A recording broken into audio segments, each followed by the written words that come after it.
ఆటలాగా పాటలాగా నేర్చుకుంటే రానిదంట స్నేహం అంటే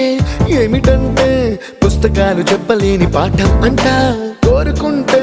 చేరదంట వద్దు అంటే వెళ్ళదంట నేస్తమంటే ఏమిటంటే కన్నవాళ్ళు ఇవ్వలేని ఆస్తేనంట ఇస్తూ నీకై ప్రాణం పంచిస్తూ తన అభిమానం నీలో ప్రతి ఒంటరి తరుణం చెరిపేస్తూ ఎన్నో వేల కథలు